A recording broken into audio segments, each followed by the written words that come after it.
Hello बच्चों, नमस्कार। स्वागत है आपका अपने वीडियो में। तो वीडियो को ध्यान से देखिए और आज हम पढ़ते हैं छंद।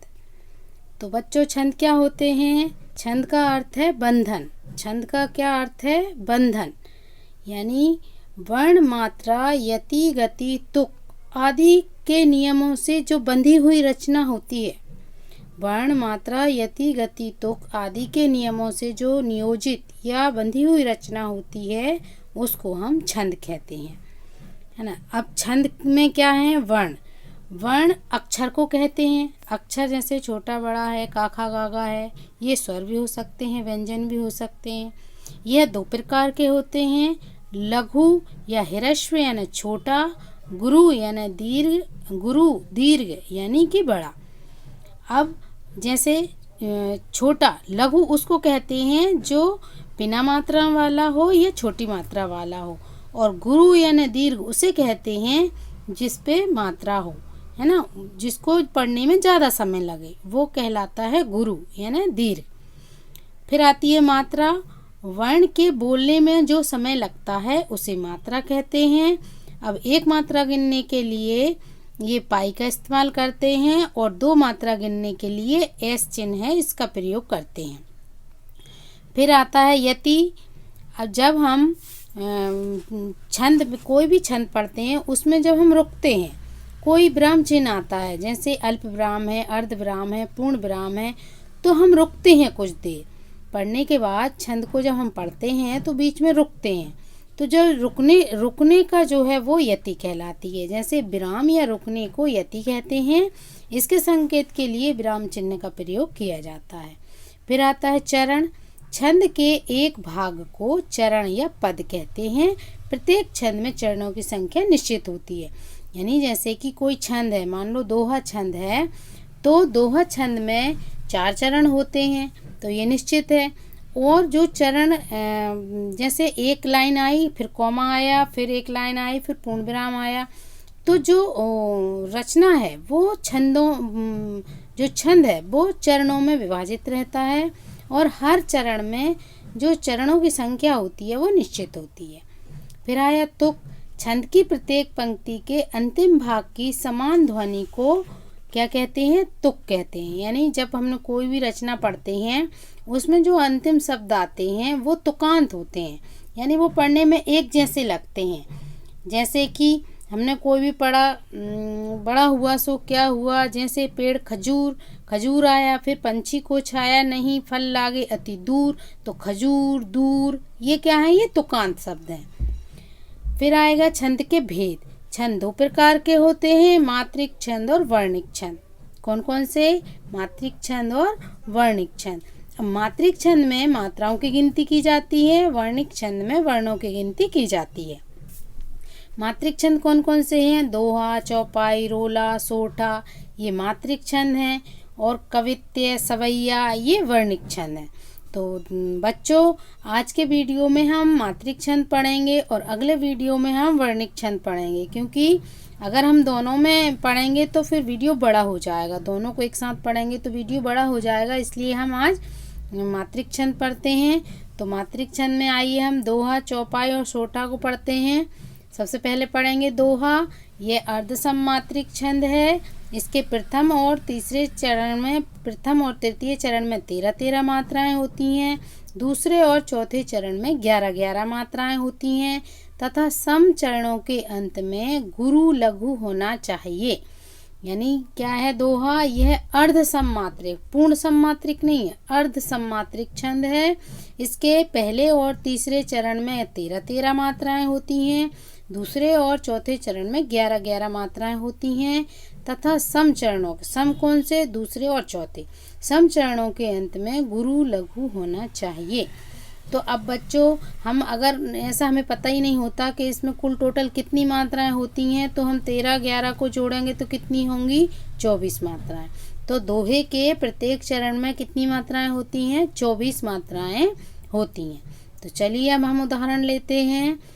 चलती चक्की देख कर या चलती चाकी देख कर दिया कबीरा रोय, दो पाटन के बीच में साबुत बचा न कोई। अब यहाँ पर बच्चों चलिए हम मात्राओं को भी गिन लेते हैं। जैसे हम इसको, जिनमें कोई मात्रा नहीं है वो छोटा है, लघु है, ह्रस्व है, और जिसमें मात्राएं हैं वो गुरु है या दीर्घ है।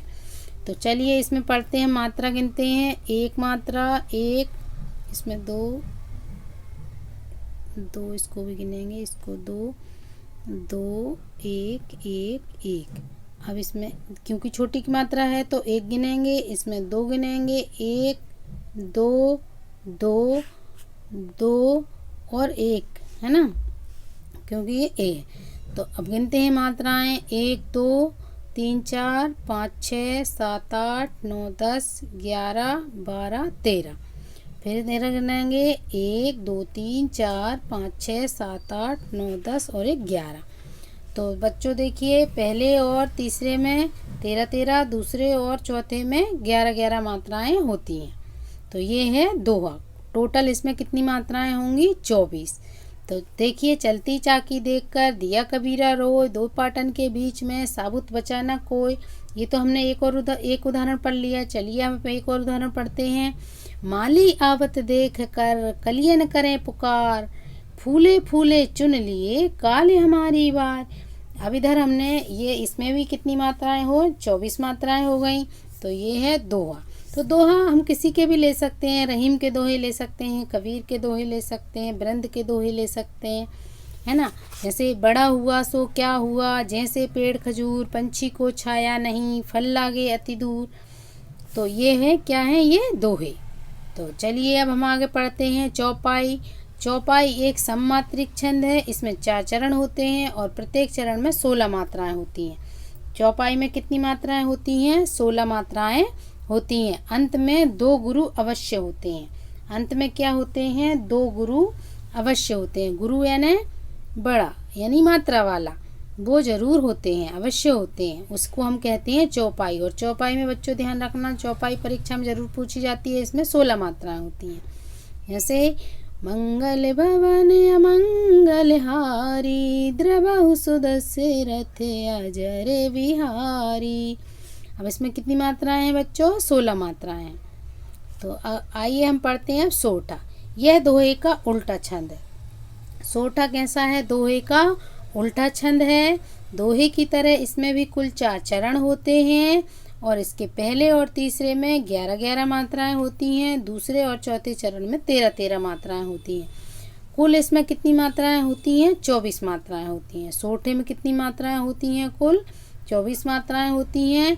और ये दोहे का उल्टा होता है। परीक्षा में पूछा जाता है कि दोहे का उल्टा कौन सा छंद है, तो वो है सोठा छंद।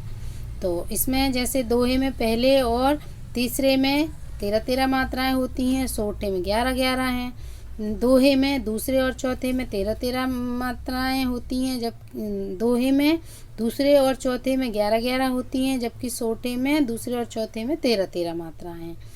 तो देखिए, हमने फिर से उसको, दोहे का जो उदाहरण था उसको हमने उल्टा दिया है, पलट दिया है, जिससे हम समझ सकें, है ना।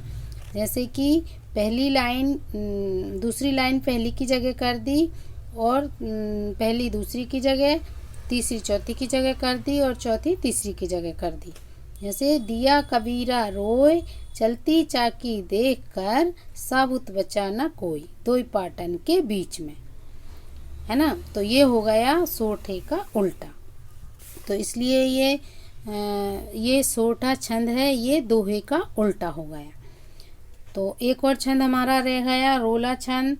तो रोला छंद क्या है बच्चों? रोला छंद भी दोहे जैसा ही होता है। इसके भी प्रत्येक चरण में 24 मात्राएं होती हैं। इसमें भी 4 चरण होते हैं, लेकिन इसमें 11 13 मात्राओं पर यति होती है और इसके अंत में प्रायः 2 गुरु होते हैं, है ना। तो ये रोला छंद है। इसका उदाहरण, जीती जाती हुई जिन्होंने भारत बाजी, निज बल के पलमेट विधर्मी मुगल कुराजी। तो ये है दो रोले का उल्टा, रोला छंद। ये भी दोहे का उल्टा ही होता है, लेकिन दोहे का उल्टा सोठा माना जाता है। और इसमें 11 13 की मात्राओं पर यति होती है रोले में। तो ये पढ़े हमने मात्रिक छंद। तो बच्चों, वर्णिक छंद हम अगले वीडियो में पढ़ेंगे।